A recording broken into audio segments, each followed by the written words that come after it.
రాజశేఖర రెడ్డిని మనం మర్చిపోకూడదురా అని అనుకోవటం అదే నిజమైనటువంటి నివాళి. మల్లాడి కృష్ణారావు నా లెక్కలో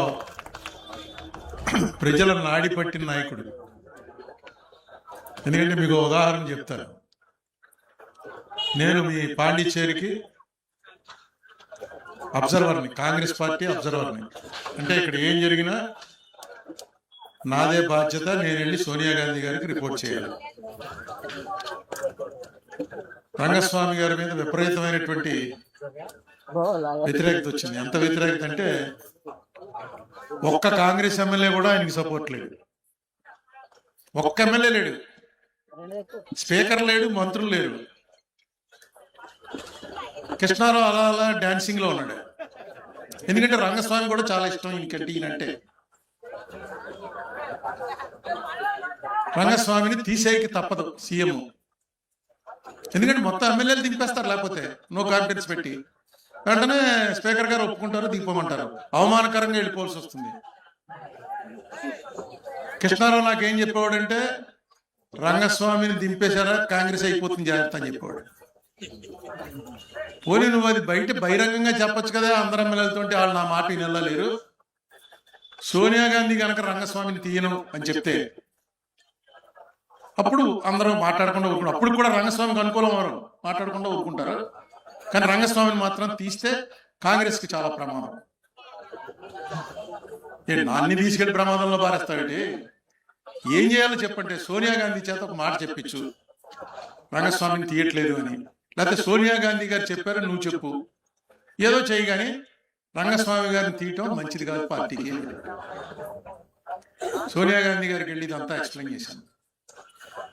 చేస్తే ఆవిడంది, సరే అయితే ఒక పని చేయి, రంగస్వామి గారిని పిలిచి ఒక రాజీనామా లెటర్ తీసుకో, దాంతో ఎమ్మెల్యేలు చూపించి చెప్పు, ఇదిగో రంగస్వామి గారు రాజీనామా ఇచ్చేశారు, సోనియా గాంధీ గారికి ఇస్తున్నాను, కొంచెం ఓపిక పట్టండి అని. మనం అది ఆ లెటర్ మన దగ్గర పెట్టుకున్నాం, అది ఎప్పటికీ కూడా ఆమోదించద్దు, అతను కొనసాగుతాడు. ఈ విషయాన్ని మీ కృష్ణారావుకి చెప్పు అంటే, మధ్యలో కృష్ణారావు ఉన్నాడని ఆవిడికి చెప్పాను. తెలుగు నియోజకవర్గం ఉంది, అతనికి చెప్పాను. అంటే కృష్ణారావుకి చెప్పాను, ఇదయా ఇంతకన్నా మంచి ప్లాన్ లేదు, రంగస్వామి తీసేస్తున్నారని అందరూ అనుకుంటారని. సరే రంగస్వామిని మా ఇంటికి పంపించాడు. రంగస్వామి గారు వచ్చాడు. మీ అందరికీ తెలుసుగా రంగస్వామి మాట్లాడట, అలా కూర్చుని ఉంటాడు. ఏమన్నా రంగస్వామి గారు ఏంటంటే, మీరేం చెప్తే అది అంటాడు. రాజీనామా ఇచ్చేస్తారంటే పెన్న తేలేదు, పెన్న ఇంటి తీసుకొస్తాడు. వదిలేవా రాజీనామా రాదని కూడా చెప్పాడు. కృష్ణారావు ఏం చెప్పాడు, మీ ఇంటికి వస్తున్నాడు, ఎలాగోలా పెట్టించండి, నీకున్న మొత్తం అన్ని ట్రిక్స్ ప్లే చేసి ఎలాగోలా కాగితం మీద సంతకం పెట్టించు, వదిలితే దొరకడం మీకు. అలా కాసేపు ఉండి ఏమన్నాడంటే, ఆయనకు ఒక గురువు ఉన్నట్ట, స్వామీజీ ఎవరు, ఆ స్వామీజీ దగ్గర నేను మంచి రోజు చూసుకుని మీకు రాజీనామా పంపించేస్తాను, మీరు ఎలా చెప్తే అలాగే, నా కృష్ణారావు చెప్పాడు అన్ని విషయాలు, మీరు ఎలా చెప్తే అలాగే అన్నాడు. వెళ్ళిపోయాడు. మళ్ళీ ఆయన కలవాలి, ఇంకదే పోవటం. ఏం చేయాలి, ఎమ్మెల్యేలు అందరూ వచ్చేసి మీటింగ్లు ఎలా పెట్టారు, విచిత్రం అనమాట. మీటింగ్లు జరిగితే పాండిచ్చేరిలో జరగాలి, లేకపోతే ఢిల్లీలో జరగాలి. ఒక మీటింగ్ విజయవాడలో పెట్టారు. విజయవాడ మీటింగ్ ఏంటల్లా అందరూ వచ్చేసారు. ఏంటంటే రంగస్వామి తీసేయండి. ఈయన వచ్చేసేవాడు వాళ్ళతోటి, వచ్చి కూర్చుని అంతా అయిపోయి వెళ్తే జాగ్రత్తగా ట్యాకిల్ చేయండి, జాగ్రత్తగా ట్యాకిల్, నాకు హెచ్చరిక చేసేవాడు. ఇది ఎక్కడ వాడవా బాబు అనుకుంటే, సరే చివరికి నేనే వెళ్ళి రంగస్వామి గారిని తొలగించి ఎవరిని వైద్యలింగం గారిని చీఫ్ మినిస్టర్ గా చేసి ఆ రోజు దగ్గరుండి కార్యక్రమం చేయాలి. ఎందుకంటే పార్టీ ఇన్ఛార్జ్ ఉండాలి కదా. సరిగ్గా నెక్స్ట్ ఎలక్షన్ జరిగింది, కాంగ్రెస్ సరిగ్గా కృష్ణారావు చెప్పినట్టే కాంగ్రెస్ వెళ్ళిపోయింది. రంగస్వామి గారు సొంతంగా పార్టీ పెట్టుకుని చీఫ్ మినిస్టర్ అయిపోయాడు. ఈ విషయం నాకు ఎప్పుడో చెప్పాడు.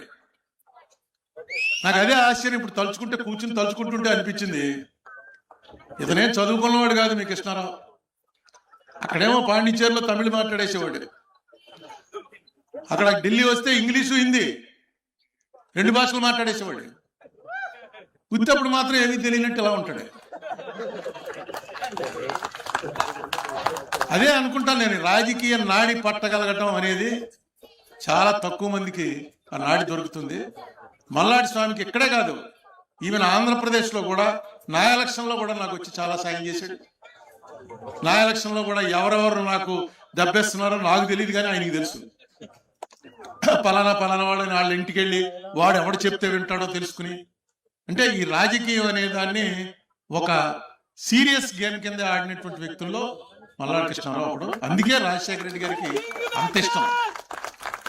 రాజశేఖర రెడ్డి గారికి మల్లాడి కృష్ణారావు అంటే ఎందుకు అంత ఇష్టం అంటే, ఒక మామూలు కింద లెవెల్లోంచి వచ్చినటువంటి వ్యక్తి ఇంత సమర్థవంతంగా ప్రజల్లోకి వెళ్ళగలిగాడు అంటే ఇలాంటి వాళ్ళని ఎంకరేజ్ చేయాలి.